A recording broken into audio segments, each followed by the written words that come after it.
Hi guys, it's Rob from Royal Boars.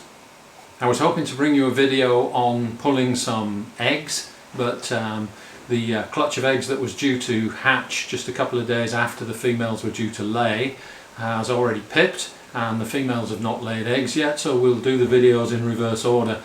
Let's do the egg cutting and take a look at an update on clutch number 1 that are already eating. I'll show you how the hatchlings have grown and coloured up. We look at the clutch number 2 that's hatching, and then hopefully in the next couple of days I'll be able to bring you the egg pulling video that I was hoping to bring you first. So let's get after it.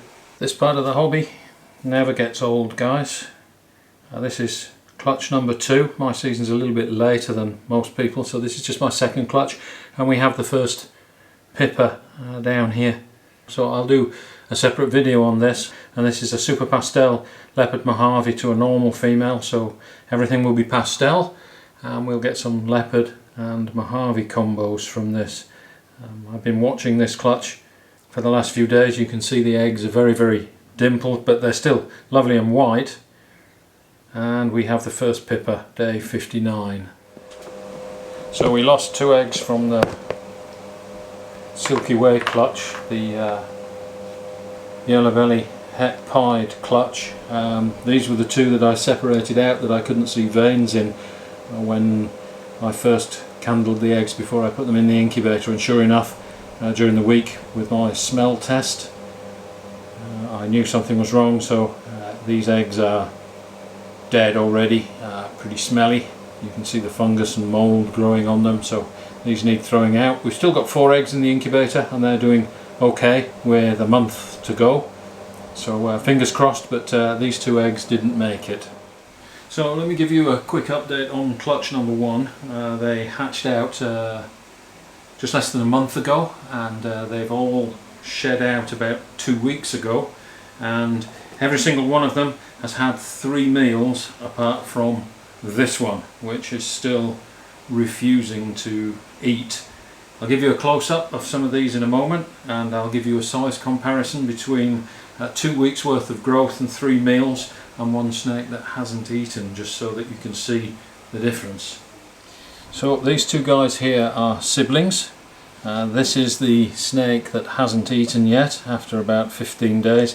This guy here has had 3 meals already, and I think you can see the difference in the thickness and the brightness in the colour of these 2 guys. So this guy here has gone 2 weeks. I'll give him another week to see whether he wants to eat by himself, at which point we may have to take some action, maybe an assist feed just to get him going. But that gives you a comparison between a snake that's had 3 meals and 2 weeks worth of growth from the egg, and one that has not.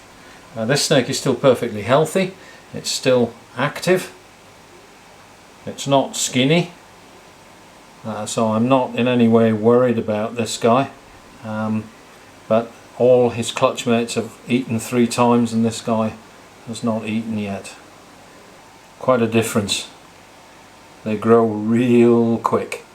So while we're just looking at the hatchlings here, I just want to focus in on this guy, because this is the spotnose, and you can see the classic spotnose head stamp.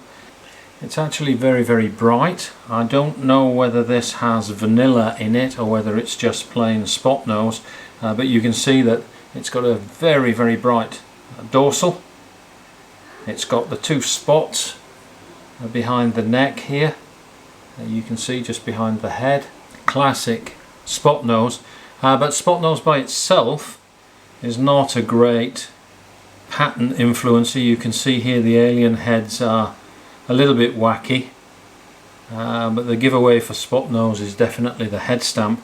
But it's what spotnose does in combination with other genes that makes the spotnose gene so special. So let me show you what to look for in spotnose and why spotnose has become such a popular gene in many combos, but in particular clowns.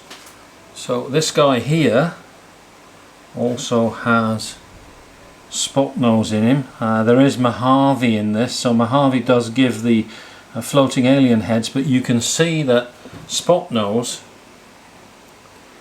has actually drawn out the alien heads and made them run down into the belly. But also what spotnose does is give these very distinctive keyholes with just a single dot, and they're very, very regularly spaced along the body of the snake. Unlike many other patterns where they tend to be a little bit irregular, spotnose produces this lovely regular single dot pattern. This girl here has Mojave in her, so she has a very strong dorsal stripe as well, and the alien heads are modified by that, but you can definitely see the spotnose influence, and also the yellow belly, classic yellow belly blushing and flames up the side. So this girl here is a Mojave spotnose yellow belly combination. There you can see the beautiful regular alien heads, or keyholes, the single dot in each of the alien heads, all the way down the belly, all the way down the flanks in a lovely regular pattern. And that is what spotnose does when you put it in combination. Let's have a look at a combination that has Mojave but no spotnose, so you can see the difference. So this darker snake here is just a straight Mojave. Again, you will see that Mojave gives these classic floating alien heads, but the alien heads are nowhere near as regular as they are on this spotnose. You see the alien heads are larger, with a much larger dot, and here they're a little bit smaller and much more regularly spaced along the flanks of the animal. So this is just straight Mojave, there's nothing else in this. A classic Mojave pattern, and when you add spotnose you put those regular keyhole alien heads back into the animal and cause all that bleeding down into the flanks that the Mojave does not have. And that's what spotnose does in combination. It also does the same thing in clown. So when you mix in other genes with this flaming up the sides that you can see here, you can make some wonderful combos with spotnose. No wonder spotnose is so popular. Let's take a look at the pick of the clutch now that this guy has had 3 meals and started to put on some size. His colours have come out really nicely. This is an awesome snake, guys, and again you can see the influence of spotnose. This is Mojave spotnose vanilla yellow belly, and what a glorious combination this is. What a fantastic combo. The Mojave is putting the dorsal stripe in. You can see the head stamp. It's taken from the spotnose, and it does have the little spot behind the neck again. You can see the single alien heads but bleeding down into the belly of the animal that spotnose does. The single keyholes, the regular keyhole pattern down here is what spotnose is doing for this, and this is just unbelievably orange. One of the joys of the hobby is making something like this. So again, this is the influence of spotnose on a multi-combo animal. Mojave is giving it the dorsal stripe, but spotnose is what's giving it these regular keyhole alien heads that bleed down into the flanks to give the other genes there something to work with in terms of the blushing and the flames up the side. So just an awesome combination when mixed with other genes. That's spotnose. And while we're here, I don't know whether you remember the 2 runt snakes that that were refusing to eat. This one was born or hatched at 44 grams, and this one at 33 grams. And this one also took well over a month to shed from its baby skin. I had to keep it on damp paper towels for a month until it shed. So both of these received assist feeds until they got going by themselves, but you can see that now they are both doing absolutely fine. In fact, they're getting quite chunky now, and they're certainly making up for lost time in terms of eating. There is nothing at all wrong with either of these snakes. This one started eating sooner. This one that took a long time to get out of its baby skin is functioning perfectly healthily now, and you'll see that they're matching each other size for size, and they match each other in appetite too. So there's an example of don't give up on your hatchlings. They will eventually, with a little bit of patience, start eating and very quickly catch up to their siblings. So this is an exanthic, 66% het for clown female, and this is a 66% double het exanthic clown male. And I'm sure you'll remember this guy. This is the leopard lemon blast desert ghost male that came from Justin Kabelka, the one that developed the eye infection, had to be put on a course of antibiotics. He just shed actually yesterday. You'll see he's starting to put on some decent size, eating really well, and none the worst for his experience. You can see all the swellings disappeared. Both eyes are now perfectly normal. He's doing extremely well.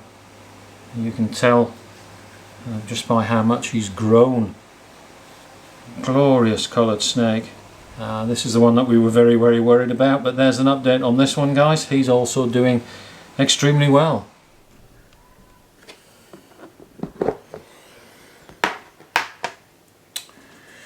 So here we are 24 hours later, guys, and the first snake to pip was yesterday, and that snake is already out of the egg, and this egg is completely empty.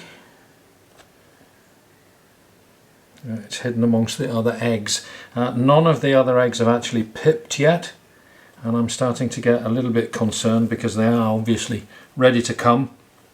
So I'm going to cut the remainder, not because I want to see what's in the egg, but because I'm concerned that these babies are struggling to get out. So I'm just going to cut a little window in the eggs just to make sure that they're okay, and let's film that and bring you guys along for the ride.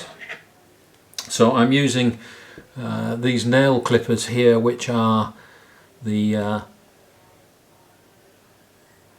ones that people use for cutting their nails with the blunt edges there. So let's cut these eggs one at a time. You'll see that they are already completely separated. They're not stuck together at all. They come apart very easily, which is another indication that they are ready. I've been asked a question, how soon do eggs dimple in? And you can see that these eggs are quite dimpled in, but they're still very white and healthy looking. Only really in the last week, in the last couple of weeks, you start to get additional condensation inside the egg box, but it's only really in the last week or so that the eggs start to dimple in as severely as this, and that is when the babies inside the egg absorb the last of the yolk. The snakes are in the final stages of development. They're at their largest that they're going to be inside the egg, so it's not surprising that they absorb most of the yolk in the last week, and the eggs do collapse in. You can also see that the eggs have changed texture, and they've gone a little bit white, powdery or papery looking, so it's obvious that these eggs are ready to hatch. And as I said, they're no longer stuck together. Even where they were obviously stuck together, the eggs have separated, and this is also a feature of eggs that are close to hatching, and that's to prevent the babies from cutting into each other's eggs. If a baby cuts out of the side here, it won't cut into this egg because it's not stuck. It will simply come out of the gap. So snakes very rarely, when they're ready to hatch, cut into each other's eggs. They just cut their way out and push away the other eggs. So let's get into this and cut the remainder of these eggs and just check and make sure the babies are okay. So I take the first egg, and I'm not expecting to see any veins or any blood when we cut these eggs. See, there's no goop coming out. Just cut a window.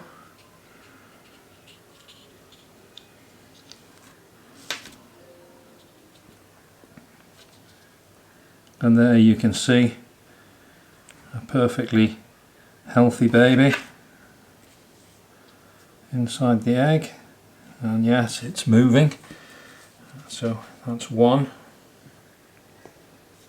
and I can actually feel the babies inside the egg here. That's another indication that they're ready to come out. I can actually feel the babies, and I did watch the eggs over the last couple of days, and I could actually see the snakes moving and pushing against the eggshell.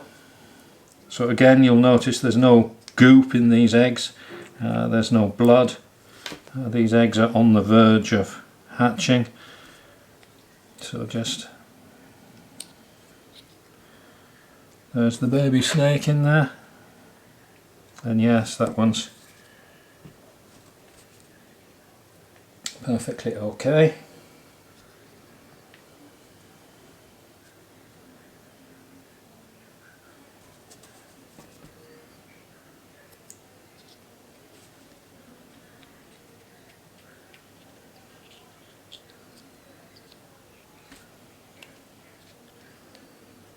So there's the healthy baby snake inside.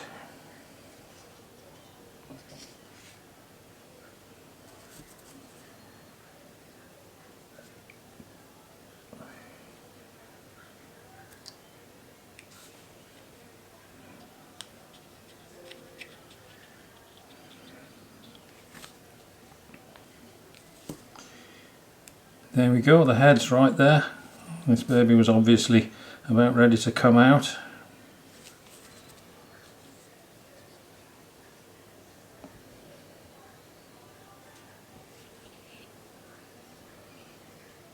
This is a big baby snake in here.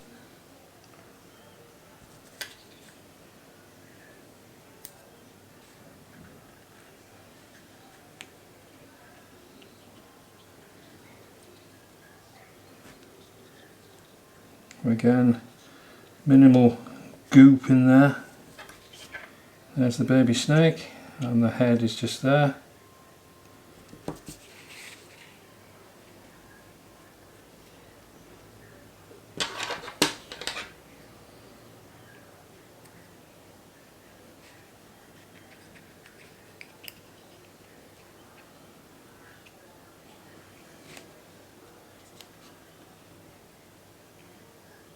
There's another one.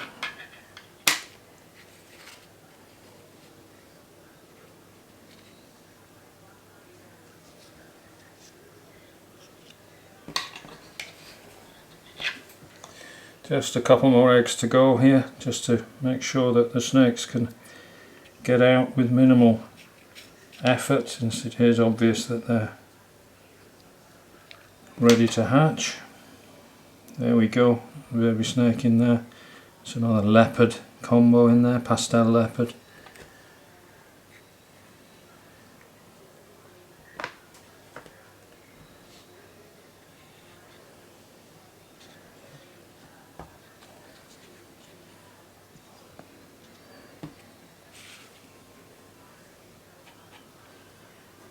And the last egg.